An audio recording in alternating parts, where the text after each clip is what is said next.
mean, I literally was just strolling on Facebook, and Halle Berry video popped up, and I was actually going to pass it, but I was like, hey, she went live, you know? I was like, let me go back and look at this. I'm looking for an artist.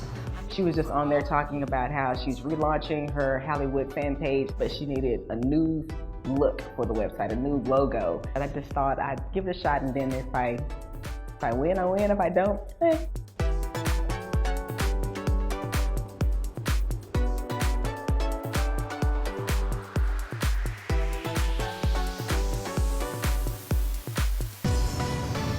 And I pick up the phone and all I hear is this lady's voice, and she was like, hello, is this Veronica? I'm like, yeah. She's like, congratulations, you won. I'm like, I won what?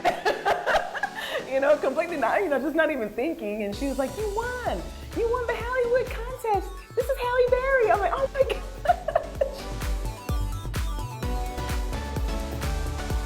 My ultimate goal is to become a hospitality designer. I want to do restaurants, hotels, apartment buildings.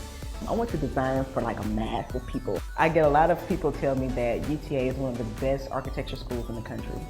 I feel like I'm very prepared for whatever comes next.